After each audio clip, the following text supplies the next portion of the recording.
This is serenity. This is beauty. This is technical marvel. This is artwork. This is fast. This is slow. This is up high. This is down low.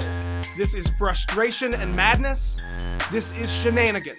This is story and adventure and comedic relief and violence and disgust and controversy. Sit back, relax, and enjoy the ride. This is why we love GTA 5.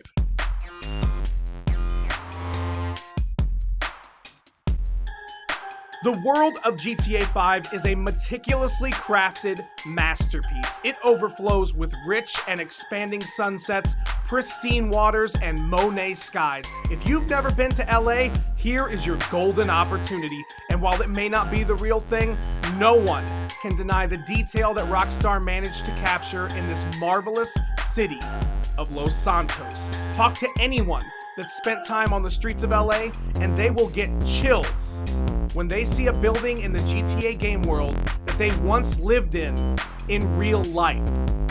Rockstar's unique ability to encapsulate some of the world's greatest cities in digital form is nothing short of miraculous. Don't get me wrong here, we love the old days, 8-bit and 16-bit magic. There's something alluring and poetic there as well. But the grandness in which Rockstar does it gives you pause for appreciation, something we rarely do as gamers nowadays, because we have seen it all. But Rockstar brings something every single time that we haven't. It's not just that they do it, it's that they do it so well. The world is alive. You can see mountain ranges halfway across the map, citizens going about their day. The cars make that clinking sound when you turn them off and they're hot. Your flip-flops flip-flop. This massive game world fits snugly into 50 gigabytes, like a tall ship in a bottle. The file size is astronomical, but the sacrifice is worth it.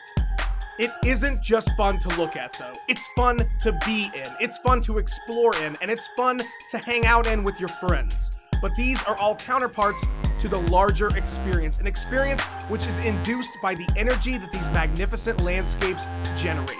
There's something about this scene that fuels your desire to carve out a place for yourself inside of the world. And this is just one of them. You want to seize this, take a picture of it. You want to hold it in the palm of your hand. You want to hear it and smell it, engulf your senses in it, and in some aspects, you can. That feeling of weightlessness as you walk along the beach, that's power over your character. That's control over the world in which you have found yourself in. That's freedom. That freedom is one of the biggest reasons that gamers fall in love with GTA 5. Don't want to play through the story? That's fine. It doesn't matter if you choose the story mode or the online mode, you can still visit the pier and hitch a ride on a roller coaster, shop for clothes that make your character you, customize the car you've always dreamed of, get a tattoo, try some yoga, arm wrestle some biker at a bar, play a game of golf right before your flight lesson, start a real estate hobby, skydive, be a good Samaritan, show your inner entrepreneur, run a triathlon, go see a movie, veg out and watch some TV, chill at the strip club, or just be a dick and run people over in a Liberator. Get crazy if you want to, crash some cars and blow stuff up, let go and cause some trouble, take some gainful employment from some less than reputable characters. Do everything you could ever want to do, except do it in a world with no judgment and no prison time. Almost anything you can think of is right there at the tip of your fingers, and with the glories of next-gen systems, you don't even have to go to the store to get it. The vastness and variety of GTA 5 is the fantasy, because you're free to do whatever you want here as many times as you want to do it. GTA 5 provides more than a few hours of entertainment. There's an expansive story mode that will last you 50 plus hours, and the online mode goes on forever. Complete the same mission 50 times, all with different people, all with different results. It never gets old. GTA 5 gets this right, whether through a meticulously thought out story mission with set piece moments, or an online mode where they just throw their hands up in the air and say, screw it, let people do what they want. They've nailed something that other games forget. the human variable. You see, even when you have a set mission or a set goal within the world, there's always one thing that can change that.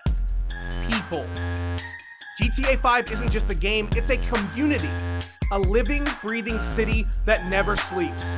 No matter what time or day of night, you can log in and find people just like you looking to kill some time or embark on mischief and adventure.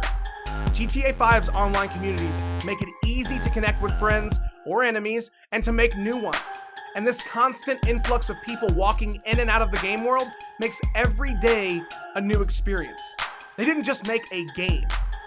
They made a world that operates seamlessly on your system. Unless you're still on PS3, then you might be looking at a lot of aerial shots. Is today the day you get run over by a tank on peaceful mode by the likes of me? Or the day you're taking a picturesque walk along the shore only to be blown to a million pieces by a fighter jet? Sure, it's annoying at times, but this constantly fluctuating variable, the people variable, makes every gameplay in GTA Online a new one.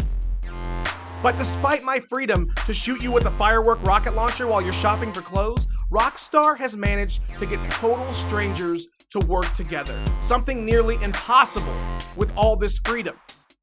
How did they do it? Online heists.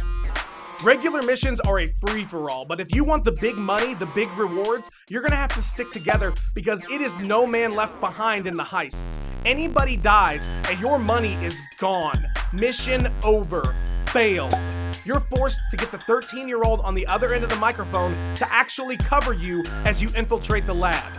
You want corporate team building? Forget falling back off a table and catching someone. Try finishing a heist with your coworkers. Oh, and did I mention that those heists are completely free?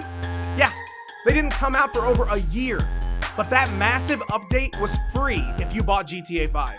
You see, Rockstar gets it. They understand that the game needs to grow, that it needs to continue to adapt in order to remain relevant and interesting. They have been feeding the online community for over a year, and we keep coming back. I've rescued Gustavo 100 times in 100 different ways, and it never gets old.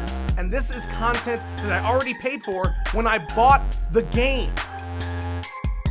Let's get real here. Game developers today are taking their cue from mobile apps that make large chunks of money from in-game purchases. You turn on Mortal Kombat X, and you're immediately bombarded with a plethora of items to buy in order to enhance the gaming experience. $30 for extra characters? But I just gave you $60. And Goro is already in the game. They're pulling the same scheme that these mobile app developers are, except the difference here is you didn't give me the original application for free. If Rockstar would have asked for another $30 for all this DLC they've provided for free, I would have paid it. I love the game that much, and thousands of other people would have paid it too. Shut up and take my money! Rockstar could have done that, but they didn't. It's this type of guerrilla, against-the-grain, unconventional thinking that keeps Rockstar and GTA 5 at the top, and it's what keeps millions of gamers coming back as well. And we haven't even touched on the massive GTA 5 story mode, a mode that some players will never experience but have still played this game for over a year. The story mode wasn't just tacked on like Call of Duty. It's not just a good story, it's a great one. 3 protagonists. You're following the lives of 3 different people through 3 different sets of hardships, and not through some, oh, I have to get the girl melodrama that's been reproduced so many times that's become cliche. I'm talking real-world problems on top of over-the-top crime fantasy. If you've grown up in a bad neighborhood, you can relate to GTA 5. If you've made mistakes in your life that you're constantly trying to rectify, only to feel like a dog chasing its tail, you can relate to GTA 5. If you lost friends that you've been nothing but loyal to through thick and thin, then you can relate to GTA 5. Is your family an utter mess, and is every therapy session a comedy fest? Yeah, you can relate to GTA 5. Listen, it may not be pretty, it may not be safe, and the protagonists might be caricatures of people, but it doesn't mean the themes aren't real. These are problems that are happening in real life, and they're happening to people who are playing these games in real life. Except here, they can quickly do something about them. You could argue about the violence and the controversy, sure. But guess what? Violence is an actual thing. Sex is. Theft is. Why do we keep trying to pretend like it isn't? Why can't we explore these worlds from the safety of our couch in a caricature of Los Angeles that is so over the top that nobody could possibly take the satire of it all seriously? As you follow along through the protagonist's plights, the stories collide and blend cohesively to make one story that is downright epic. The story mode of GTA 5 is written so well that it makes the characters feel more real, more powerful, and even more relatable. Not only do these stories perfectly weave within themselves, but you can even take separate side quests that in no way take away from the story if you don't complete them, but that do add layers upon layers of depth to already versatile and thought-provoking characters. It helps you understand who you are in the story, and it makes you want them to succeed in the end. I mean, hell, if you were Trevor and you found out that Michael was still alive and Brad's been dead all this time, wouldn't you have smashed some shit up too? Did GTA 5 just make you relate to an absolute psychopath? In fact, by the end of each story, you've connected with these characters' trials and tribulations so thoroughly that you're actually rooting for these guys, even though they're the bad guys. These characters have effectively Walter White Heisenberg'd you, and you didn't even know it. Say my name. Are they bad? Oh, absolutely.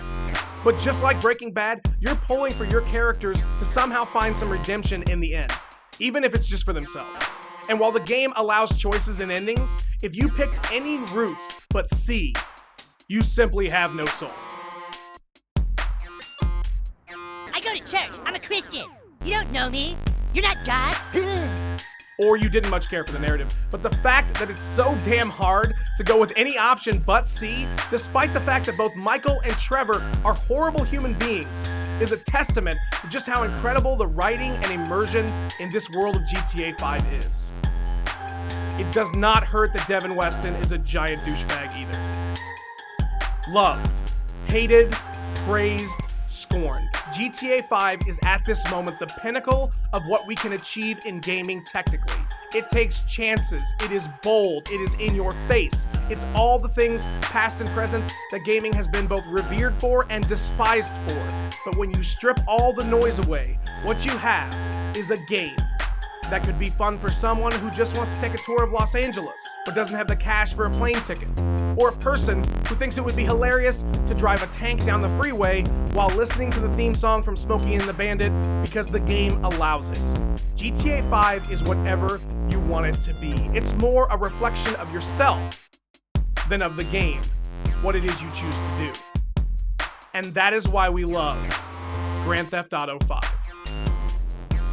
Goddamn right. Games today have trouble presenting that sort of scale or a narrative that fills us with so much wonder and excitement with $500 million budgets. Mario did it without a single cutscene. Everything was rendered in-game. It was Half-Life before Half-Life.